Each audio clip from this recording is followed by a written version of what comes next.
विजय की political picture का क्या जबरदस्त क्लाइमेक्स हुआ है। शुवेंदु अधिकारी सीएम चुने गए आज बंगाल में, पर छाए हुए तो हैं थलपति विजय। एक फिल्मी सितारे ने जब राजनीति में एंट्री ली तो इतिहास ही बना दिया, वो भी इस अंदाज में कि मैं झुकूंगा नहीं। गवर्नर के पास 2 बार गए तो उसकी भी मैसेजिंग थी।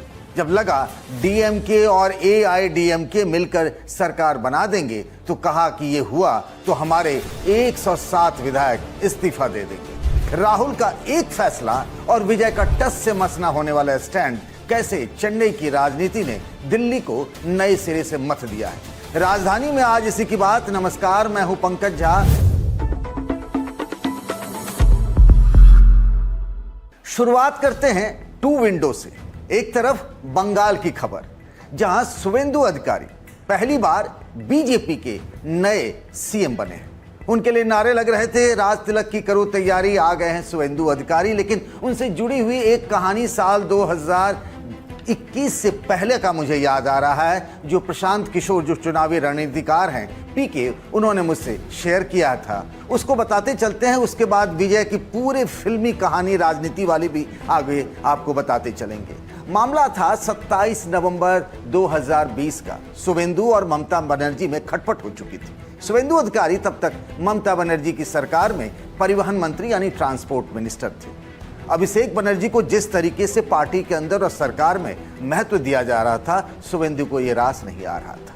उन्होंने इस्तीफा देने का मन बना लिया था। उसके बाद 1 दिसंबर, कड़ाके की ठंड थी उस दिन, कोलकाता में एक बंद कमरे में 4 बड़े नेताओं की बैठक हुई। इसमें एक नेता नहीं थे, वो प्रशांत किशोर थे। ममता बनर्जी, अभिषेक बनर्जी, सौगता राय और साथ ही शुवेंदु अधिकारी। कहा गया कि सब कुछ मामला सुलझा लिया गया है। अगले दिन जो सांसद सौगता राय है, उन्होंने इसी बात की घोषणा की थी। लेकिन शुवेंदु के मन में कुछ और चल रहा था और आखिरकार 19 दिसंबर उसी साल को मेदिनीपुर में अमित शाह के सामने वो बीजेपी में शामिल हो गए और अब वो बंगाल के मुख्यमंत्री हैं। वही बंगाल जहां बीजेपी का झंडा और डंडा भी आज से कुछ साल पहले ढोने वाला नहीं मिल रहा था। ऐसा ही कुछ करिश्मा एक्टर विजय ने भी तो किया है।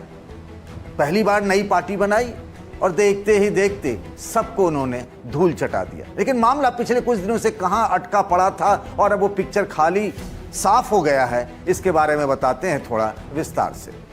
सबसे पहले खबर आई अचानक से कि एआईडीएमके और डीएमके के बीच कुछ खिचड़ी पक रही है। इसकी भनक तब लगी जब ऐसा लगा कि एआईडीएमके एनडीए से बाहर होने वाली है। ये जो सालों का रिश्ता था दोनों पार्टी के बीच में, वो कुछ अलग हो रहा है और ये मैसेज आने लगा कि ये दोनों ही पार्टियां जो बीते कई सालों से एक दूसरे के कट्टर विरोधी हैं। और ऐसा कहा जा रहा था कि जैसे नदी की 2 किनारे नहीं मिल सकते हैं, वैसा ही हाल इनका था। और खबर आने लगी कि दोनों ही पार्टियां मिलकर तमिलनाडु में सरकार बना सकती हैं। पर शाम होते होते तक वो जो एक धुंधली सी कहानी चल रही थी, वो पिक्चर साफ हो गई। थम्बीदुरई का कहना था कि जनता की ये भावना है, पब्लिक सेंटिमेंट है कि एआईडीएमके की सरकार बने।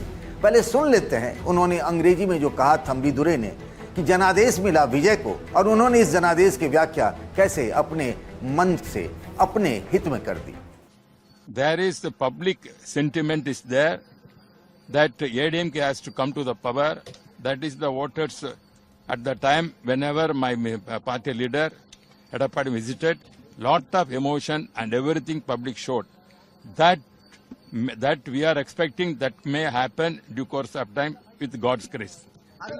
कितना बड़ा जनमत के साथ ये मजाक है कि इनकी पार्टी तमिलनाडु में इस बार 3रे नंबर पर रही नतीजों के हिसाब से। 50 सीटें भी नहीं आई और ऊपर से इनके विधायकों के टूटने की भी चर्चा बीते कुछ दिनों से जोरों पर थी। आधे से ज्यादा विधायकों को, एक मोटा फिगर जो आया है वो करीब 28 विधायक, उनको पुडुचेरी शिफ्ट किया गया। पर ये सरकार बनाने का दावा कर रहे थे, पर विजय ने तो कोई इशारा किया ही नहीं, यानी उधर से कोई न्योता मिला नहीं तो खुद इधर से क्या कर लेते वो। विजय तीसरी बार बीते 3 दिनों में राज्यपाल से मिले। दोनों बार जब वो मिले तब भी उनके पास वो मैजिक नंबर नहीं था, यानी 118 का। उनके पास जो संख्या थी 108 और उसके साथ ही 5 विधायक कांग्रेस के, उनके समर्थन के दम पर उन्होंने सरकार बनाने का दावा राज्यपाल के सामने पेश किया, लेकिन राज्यपाल ने दोनों ही बार उन्हें खाली हाथ लौटा दिया। इस पर भी तरह तरह के विवाद हुए कि क्या राज्यपाल का जो पूरा इसमें स्टैंड रहा वो कहीं पार्शियल तो नहीं रहा, ऐसा तो नहीं लगा किसी के इशारे पर वो काम कर रहे हैं। सीपीआई, सीपीएम और वीसीके की बैठक आज हुई। तीनों के पास 2-2 विधायक थे, मतलब कुल मिलाकर विधायकों का समर्थन हो रहा था 6। नंबर गेम कैसे बना इसे समझ लीजिए। जो टीवीके की पार्टी है उनके पास 108 हैं।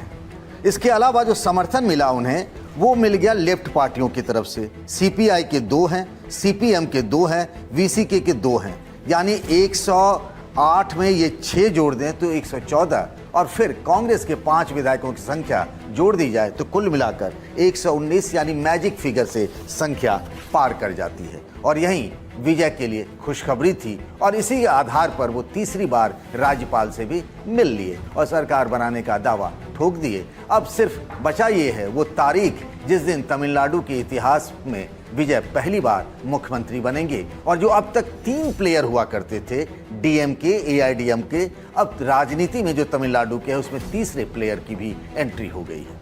तीसरा, इस पूरी कवायद में जो चीज दिखी गौर करने वाली वो थी विजय, जो अपने स्टैंड से कभी डिगे नहीं। स्टैंड ये थी कि ना तो बीजेपी से हाथ मिलाएंगे ना ही बीजेपी के करीबियों से। इनमें उनका स्टैंड मुझे कहीं ना कहीं अटल बिहारी वाजपेयी का लोकसभा में दिया गया भाषण मुझे याद आता है, जब उन्होंने कहा था कि सत्ता में बने रहने के लिए वो जोड़ तोड़ की राजनीति को चिमटे से भी नहीं छुएंगे। कुछ यही काम विजय ने भी किया इस बार तमिलनाडु में। यह भी खबर आई कि विजय के सभी 108 विधायक इस्तीफा दे देंगे। ये एक तरीके से माहौल बनाया गया विजय की पार्टी की तरफ से। इसे आप देख सकते हैं प्रेशर टैक्टिक्स के तौर पर भी, कि अगर इन विधायकों ने इस्तीफा दे दिया तो नियम कहता है कि अगले 6 महीने में सभी के लिए उन सीटों पर उपचुनाव कराना होगा। और फिर अगर डीएमके और एआईडीएमके मिलकर सरकार बनाती तो एक पब्लिक सेंटिमेंट उनके खिलाफ बनता और देर सवेर विजय को अपार जन समर्थन मिलता, और जब भी वहां चुनाव होते तो फिर विजय के लिए तो कोई लक्ष्मण रेखा ही नहीं होती जीत को लेकर।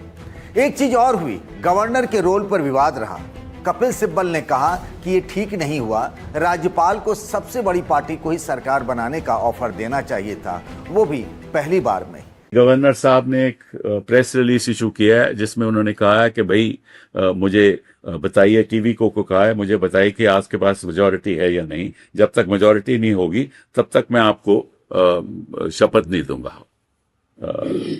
तो ये अपने आप में असंवैधानिक है, गलत है, असूलों के खिलाफ है, सरकारिया कमीशन की रिकमेंडेशन के खिलाफ है, बोमाई की जजमेंट के खिलाफ है, और उनको बुलाना चाहिए। लेकिन कहना पड़ता है कि जो हमारे राज्यपाल हैं वो जैसे हाईकमांड, उनका तो हाईकमांड भाजपा है ना, तो जैसा हाईकमांड कहता है वैसा ही करते हैं। तो हाईकमांड कहता है कि अभी रुक जाओ, हम कोशिश करते हैं, षड्यंत्र चलाते हैं, किसी तरीके से डीएमके मान जाए। लेकिन डीएमके ने कह दिया कि हम तो इनके साथ समझौता नहीं करेंगे, और इसलिए डीएमके हाउस में बैठने के लिए तैयार भी है। तो दिक्कत क्या है फिर राज्यपाल को? दिक्कत यही है कि वो नहीं चाहते कि टीवी के सरकार बनाए, और अब जो जनता चाहती है कि वो बनाए और गवर्नर चाहता है तो नहीं बनाए, तो निश्चित रूप से दाल में कुछ काला है ना। कई लोगों ने तो ये कहा, महाराष्ट्र का एक एग्जाम्पल भी दिया कि वहां तो देवेंद्र फडणवीस और अजीत पवार को ऐसे ही सरकार बनाने का मौका दे दिया गया, जबकि उनके पास बहुमत नहीं था। बहुमत तो फ्लोर पर यानी विधानसभा के अंदर साबित किया जाता, लेकिन यहां उनके साथ ऐसा नहीं किया गया, यानी विजय के दावों की अनदेखी की गई। तो तमिलनाडु में जो हुआ उसके दिल्ली की राजनीति के लिए क्या इशारे हैं, अब इसे जरा गौर से सोचते हैं। पहला, डीएमके और कांग्रेस के गठजोड़ के हवाले से देखें। बरसों तक जिस करुणानिधि और सोनिया के संबंध बहुत अच्छे रहे, घर जैसे, राहुल और स्टालिन भी एक दूसरे को पब्लिकली भाई कहते रहे। उन्हीं राहुल गांधी ने नतीजे आने के कुछ ही घंटों के अंदर एक बड़ा फैसला कर लिया। वही राहुल गांधी जिनके बारे में कहा जाता है कि समय पर वो फैसला नहीं करते, पर इस बार तो उन्होंने कमाल कर दिया। उन्होंने तुरंत फैसला ले लिया और ये फैसला लिया कि वो विजय का साथ देंगे। लगता है वो चुनाव के पहले से ही क्लियर थे कि उन्हें नतीजों के बाद क्या करना है। वो लड़े तो डीएमके के साथ गठबंधन में, लेकिन नतीजे आते ही साथ हो लिए विजय के। ऐसा लग रहा था जैसे नतीजे आने का ही वो इंतजार कर रहे थे, क्योंकि असल खेल 2019 का लोकसभा चुनाव का है। बंगाल में लोकसभा की 42 सीटें हैं और राहुल गांधी को ऐसा लगता है कि बदली हुई परिस्थितियों में अगर वो ममता बनर्जी के साथ मिलकर गठबंधन में चुनाव लड़ते हैं तो उन्हें इसका फायदा हो सकता है, सीटों की संख्या बढ़ सकती है। और इसी फार्मूले के तहत उन्होंने विजय से हाथ मिलाया है, क्योंकि विजय की पॉलिटिक्स अभी तक तमिलनाडु तक ही सेंट्रिक है, यानी उसी के इर्द गिर्द है। और राहुल गांधी के